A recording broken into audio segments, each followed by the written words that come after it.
Untitled Art Friends. This week's unit, Artists Work in Movements. What's an art movement? An art movement is basically when artists get together and they all decide to work the same way and create art that all looks kind of similar. For example, check it out. My man Monet, he worked with Renoir, who worked with Degas. They all wanted to create art that had bright colors and whiskey brushstrokes, and it became the Impressionist movement. They all worked together, creating art that looks similar, even though it was done by different artists. And that's what an art movement is. So for this week's unit, you're going to create a work of art that is part of an art movement. But you get to do this in 3 ways. Check it out. Number 1, you can choose one of the movements that we're going to present in this video right here, right now. But you can also select a different movement that already exists. Like, let's say you like the Impressionist movement, and I don't talk about it in this presentation. You can still select that one. You might have a favorite art movement already. Who knows? But wait, there's more. Mind blown. You can start your own art movement. What? That's crazy. So let's talk about some art movements to give you a little bit more of what I'm talking about. Number 1, Surrealism. That's an art movement. It's inspired by imagination and dreamlike visuals. Ooh, it's got some symbolism, collage, images, and juxtaposition. Like, what am I talking about? Let me just show you what Surrealism looks like. It's going to make sense.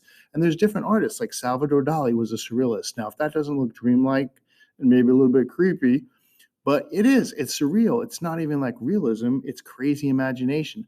Magritte, he did this too. Magritte got this man, son of man, with an apple in front of his face. That would never float in front of your face like that. Totally imagination. Look at these guys. They all create this dreamlike state of imagination, and it's all part of the surrealist art movement. So that's number 1. You could become a surrealist. Hey, create a dreamlike state piece of art, and you'd be like, I'm part of the surrealist movement. But wait, if you don't like that, that's fine. I got another one for you. Realism. Now, realism is an art movement that was inspired by what was happening in everyday life and the modern world. So at the time, they wanted to capture that modern world. Like, what do you mean? Like, look, this Hopper painting here, it's like a dude, and he's at the gas station, and he's probably going to pump gas, but he forgot to bring his car. I don't know what's going on, but it's pretty realistic, and it's realism. It's capturing that modern time at the time when it was made. Here's another one. That's pretty real. He's like, oh my gosh, I left my mask in my car. Oh, I got to go into school and I forgot my mask. That's pretty realistic. All right, here's another one. It's like, oh man, I got a hole in my coat. I don't know what to do with it. And she's like, oh, I forgot my sewing needle. I could have helped you out. But he's like, that's all right. I'll just wear the coat with a hole in it. And that's pretty totally realistic.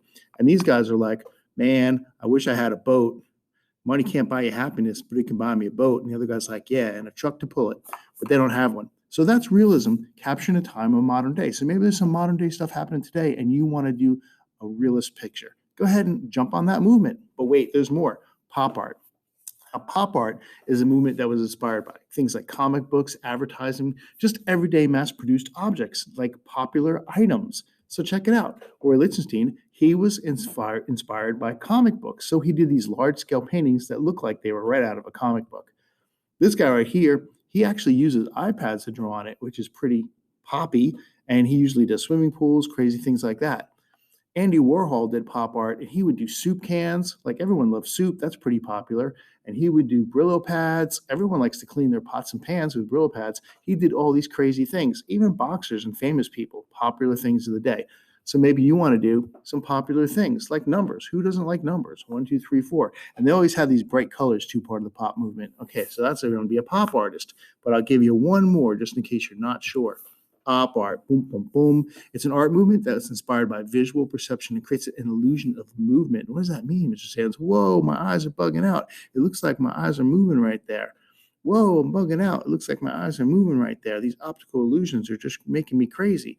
Whoa, I'm going in and out of all these squares and bright colors. Blue and orange are opposite colors on the color wheel. That's probably has a lot to do with it. And here's one more. What? That one's kind of boring. The other three are kind of neat, though. So maybe you want to make op art.